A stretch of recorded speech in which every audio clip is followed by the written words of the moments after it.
It's time for bookkeeping, beer, and BS. With the software and thinking about an expansion, like, is that a software pushing you geographically? Because I feel like software doesn't have a geographical bound. So that's more of like the staffing side pushing you geographically, supported by the software. But you said earlier, like, you think that at some point the software becomes the thing, like running, pull the horse in front of the cart type of thing. What does that expansion look like?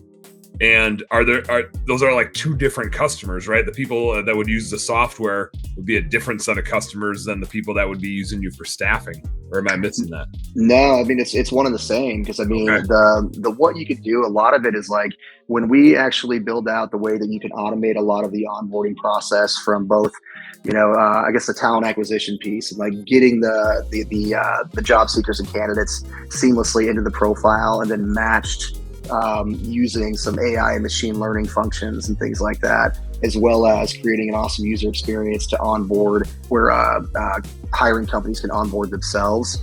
Then that's like everybody's using the technology to do that. And honestly, then we kind of become like more of a parent company where we have job coaches and we have things like that. But like you kind of step in when certain things break.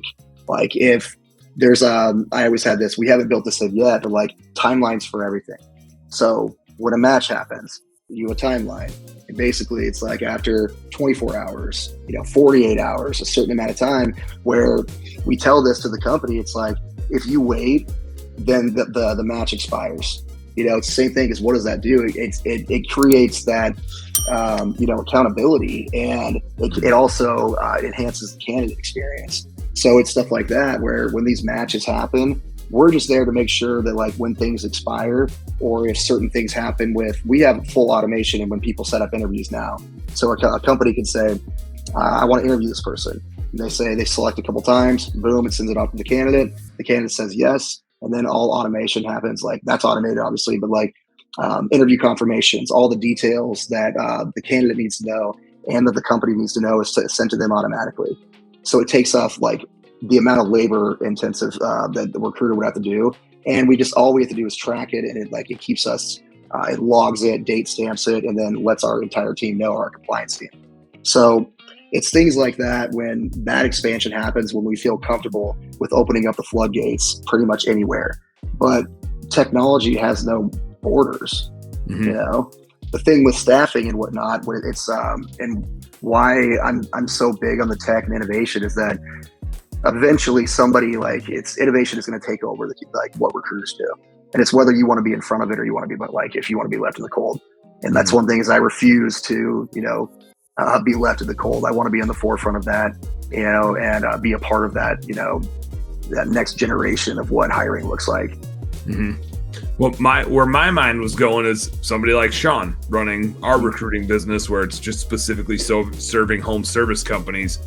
I feel like that's a client for not a client for the staffing side in general, but definitely, that's exactly what Sean's been spending like the last year trying to find. And why, when you started talking in Omaha, I was like, holy shit, Sean's been looking for what you're building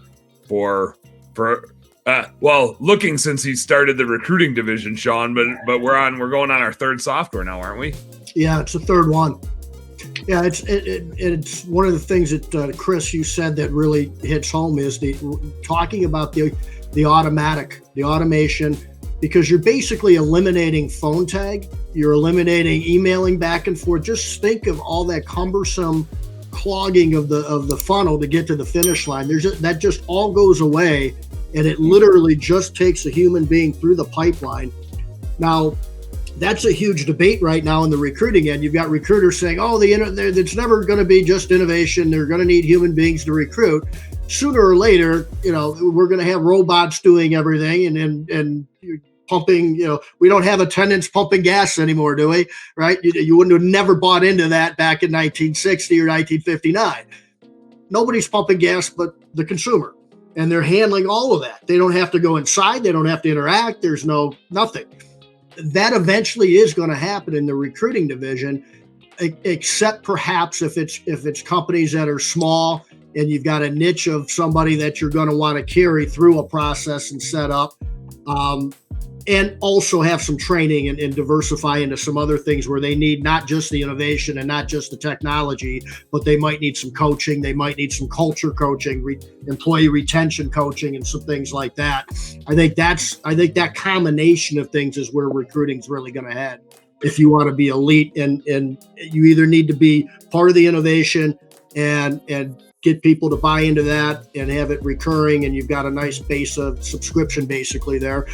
And coupled with if you have the coaching with some of the other aspects. I mean, I don't know how innovation is going to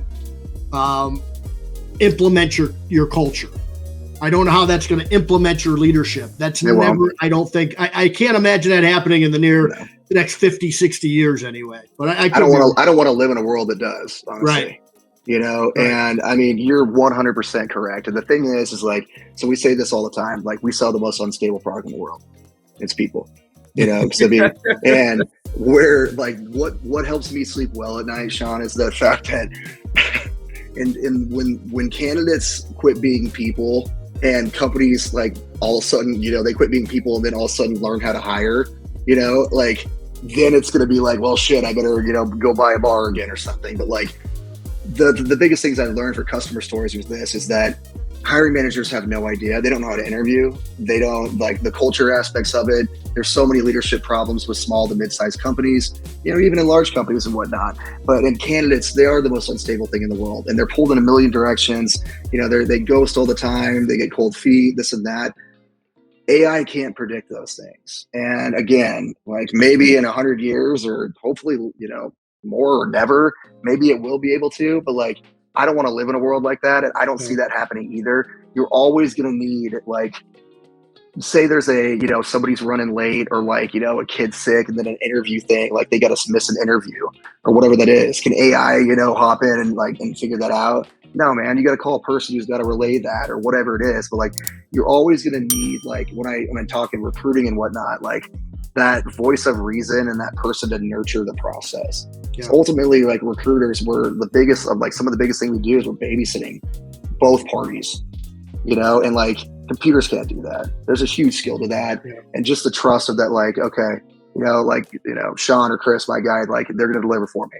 I got them, like they're going to deliver that candidate. The process was smooth and easy, tech can't do that, but it can definitely enhance our process and and what we do. Hey, what's up, business nerd? Thank you so much for tuning in. I hope you learned a heck of a lot watching that episode.